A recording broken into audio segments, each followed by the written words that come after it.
अंतर मन में श्याम बसे, धड़कन में राधा रानी हो, निज सांसों की उथल पुथल में मुरली की तान सुहानी हो।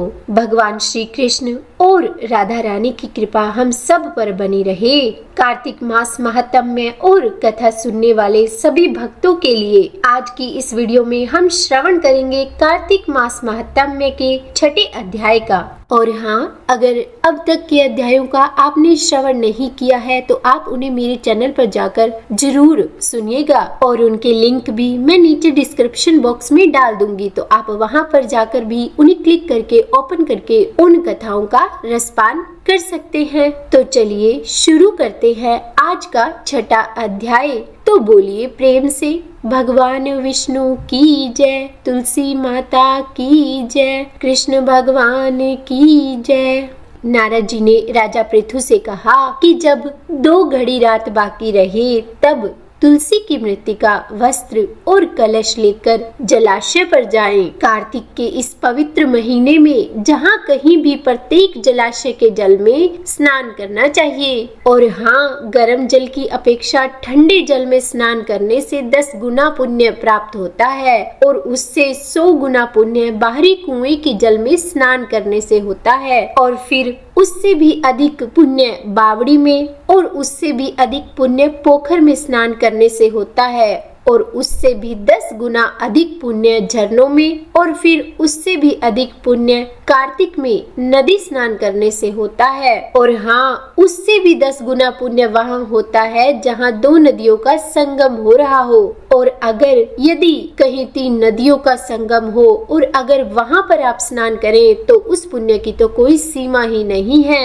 और हाँ, स्नान से पहले भगवान का ध्यान करके स्नानार्थ संकल्प भी जरूर करना चाहिए और फिर तीर्थ में उपस्थित सभी देवताओं को क्रमशः अर्घ्य, आचमनीय आदि देना चाहिए। तो जब आप अर्घ्य दे तो उसका मंत्र इस प्रकार है कि हे कमलनाथ, आपको मेरा नमस्कार है, बारंबार नमस्कार है। हे जलाशयी भगवान, आपको मेरा प्रणाम है। हे ऋषिकेश, आपको मेरा नमस्कार है। मेरे दिए हुए अर्घ्य को आप ग्रहण करें। वैकुंठ, प्रयाग तथा बद्रिकाश्रम में जहाँ कहीं भी भगवान विष्णु गए वहाँ उन्होंने 3 प्रकार से अपना पांव रखा था। वहाँ पर ऋषि वेद यज्ञों सहित सभी देवता मेरी रक्षा करते रहे। हे जनार्दन, हे दामोदर, हे देवेश, आपको प्रसन्न करने के लिए मैं कार्तिक मास में पूरे विधि विधान से ब्रह्म मुहूर्त में स्नान कर रहा हूँ। आपकी कृपा से मेरे सभी पापों का नाश हो जाए। हे प्रभु, हे जगदीश्वर, कार्तिक मास में व्रत और विधि पूर्वक स्नान करने वाला मैं अर्घ्य देता हूँ। आप राधिका सहित इसे ग्रहण करो। हे श्री कृष्ण, हे बलशाली राक्षसों का भी संहार करने वाले,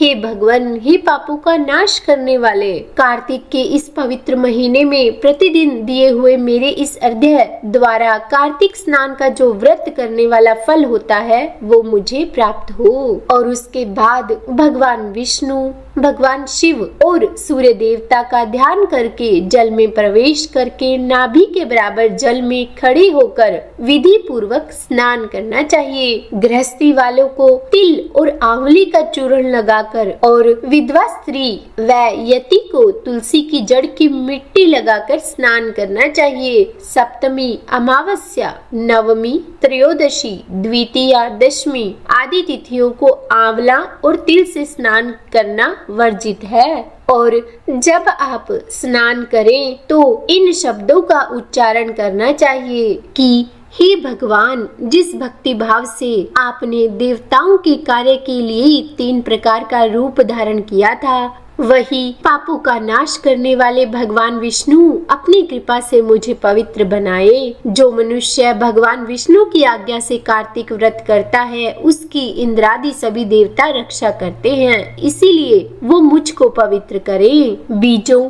रहस्यों तथा यज्ञों सहित वेदों के मंत्र, कश्यप आदि ऋषि, इंद्रादि देवता मुझे पवित्र करे। अदिति आदि सभी नारियां, यज्ञ, सिद्ध, सर्प और समस्त औषधियां एवं तीनों लोकों के पहाड़ मुझे पवित्र करे। और फिर इस प्रकार कहकर स्नान करने के बाद मनुष्य को हाथ में पवित्री धारण करके देवता, ऋषि, मनुष्यों और पितरों का पूरे विधि विधान से तर्पण करना चाहिए। तर्पण करते समय तर्पण में जितने तिल रहते हैं उतने वर्ष पर्यंत व्रती के पितृगण स्वर्ग में वास करते हैं। उसके बाद व्रती को चाहिए कि जल से निकलकर शुद्ध वस्त्र धारण करे। सभी तीर्थों के सारे कार्यों से निवृत्त होकर पुनः भगवान विष्णु का पूजन करना चाहिए। सभी तीर्थों के सारे देवताओं का स्मरण करके भक्ति पूर्वक सावधान होकर चंदन, फूल और फलों के साथ भगवान विष्णु को सबसे पहले अर्घ्य देना चाहिए और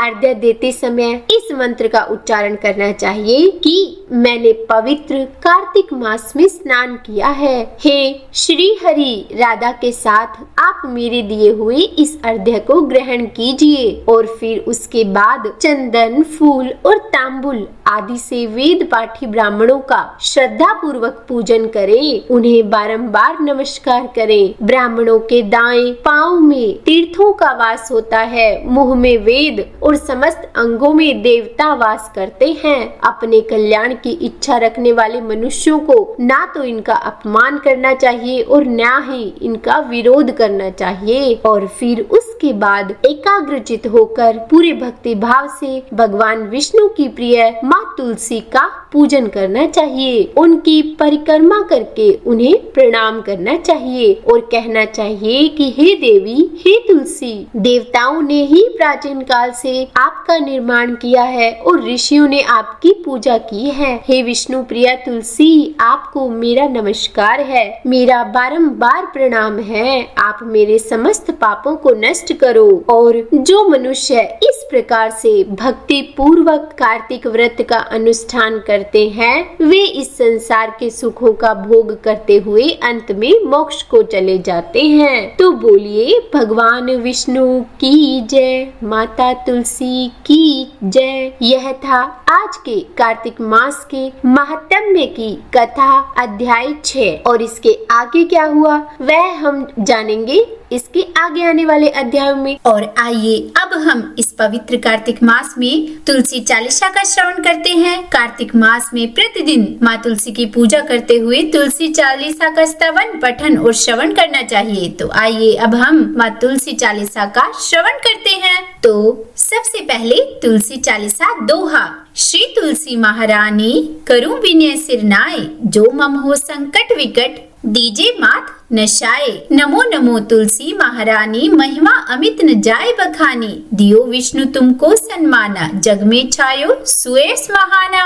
विष्णु प्रिया जय जयति भवानी, तिहु लोक की हो सुख खानी। भगवत पूजा कर जो कोई, बिना तुम्हारे सफल न होई। जिन घर तव नहीं होए निवासा, उस पर करहि विष्णु नहीं बासा। करे सदा जो तव नित सुमिरन, ते ही के काज होए सब पूरन। कार्तिक मास महात्म्य तुम्हारा, ताको जानत सब संसारा। तब पूजन जो करे कुमारी, पावे सुंदर वर सुकुमारी। कर जो पूजन नित प्रीति नारी, सुख संपत्ति से होए सुखारी। वृद्धा नारी करे जो पूजन, मिले भक्ति होवे पुलकित मन। श्रद्धा से पूजे जो कोई, भवनिधि से तर जावे सोई। कथा भागवत यज्ञ करावे, तुम बिन नहीं सफलता पावे। छायो तब प्रताप जग भारी, ध्यावत तुम ही सकल चितधारी। तुम ही मात यंत्रन तंत्रन, सकल काज सिद्धि होवे क्षण क्षण। औषधि रूप आप हो माता, सब जग में तव यश विख्याता। देव ऋषि सुनि ओ तपधारी, करत सदा तव जय जयकारी। वेद पुराणन तव यश गाया,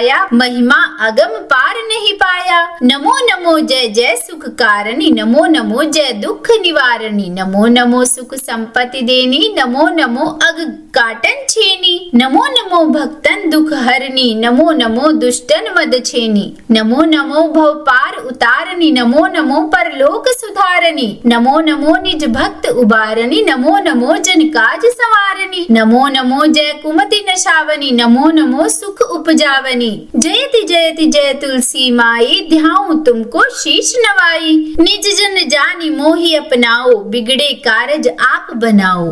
करो विनय मैं मात तुम्हारी, पूर्ण आशा करहु हमारी। शरण चरण कर जोरी मनाऊं, निश दिन तेरे ही गुण गाऊं। करहु मात यह अब मोह पर दाया, निर्मल होई सकल मम काया। मांगू मात यह वर मोहि दीजे, सकल मनोरथ पूर्ण कीजे। जानू नहीं कुछ नाम अचारा, क्षमहु मात अपराध हमारा। 12 मास करे जो पूजा, तासम जग में और न दूजा। प्रथम ही गंगा जल मंगवावे, फिर सुंदर स्नान करावे। चंदन अक्षत पुष्प चढ़ावे, धूप दीप नैवेद्य लगावे। करे आचमन गंगा जल से, ध्यान करे हृदय निर्मल से। पाठ करे फिर 40 की, स्तुति करे मात तुलसा की। यह विधि पूजा करे हमेशा, ताके तन नहीं रहे कलेशा। करे मास कार्तिक का साधन, सुविनित पवित्र सिद्ध होई जाई। यह कथा महासुखदाई, पढ़े सुने सो भव तर जाई। तुलसी मैया तुम कल्याणी, तुम्हारी महिमा सब जग जानी। भावना से तुझे माँ नित्य हम ध्यावे,